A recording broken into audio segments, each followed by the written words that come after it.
여러분 안녕하십니까? 2월 둘째 주 부평 주간 뉴스입니다. 오늘의 첫 소식입니다.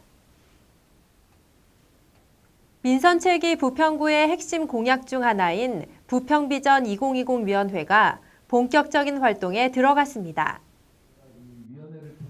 부평구는 지난 8일 구청 중회의실에서 부평비전 2020위원회의 위촉식과 임시회의를 개최했습니다. 부평비전 2020위원회는 부평구 직제별로 기획조정, 자치행정, 문화복지, 경제환경, 도시관리보건 등 6개 분과위원회에서 총 112명으로 꾸려졌습니다. 위원회는 앞으로 구정 주요 정책과 현안 사항에 대한 정책 제안과 자문 역할을 하게 됩니다. 이날 행사는 위촉식에 이어 분과회의를 열어 분과위원장과 간사 서기를 선출한 뒤 향후 일정에 대해 논의했습니다. 위원회는 3월부터 분과별로 일정에 따라 분과회의를 열고 활동하며 8월에는 정기회의를 개최할 예정입니다.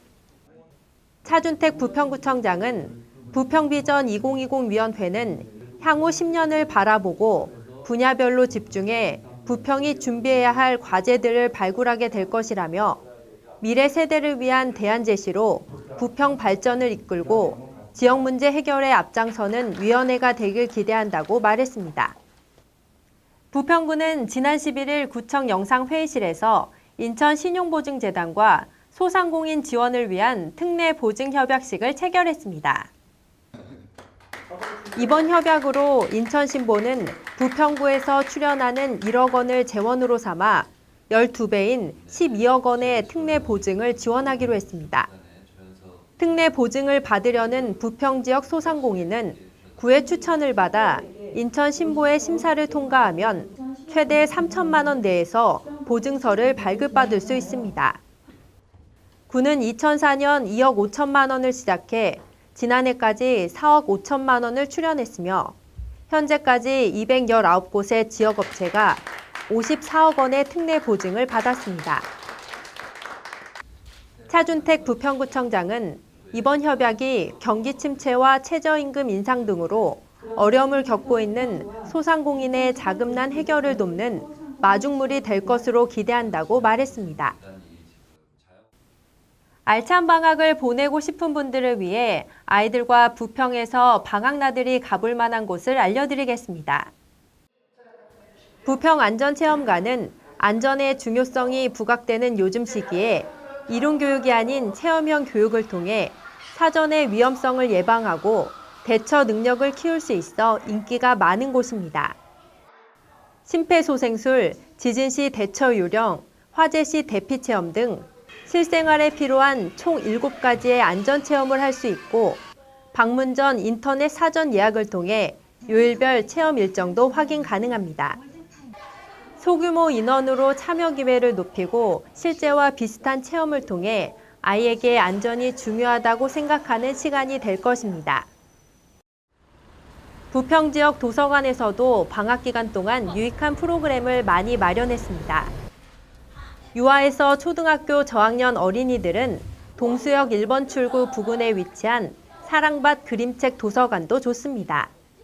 성인 위주의 도서관이 아닌 아동들의 그림책을 중점으로 전국에 3곳이 있으며 도서관이 활기차고 즐거운 공간으로 아이들에게 가고 싶은 곳이라는 인식을 심어줍니다.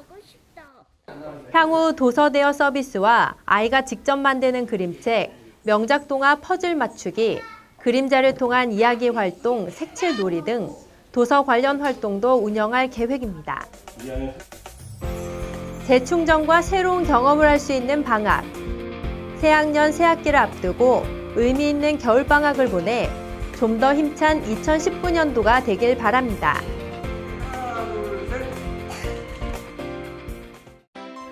이번 주 부평구 게시판입니다.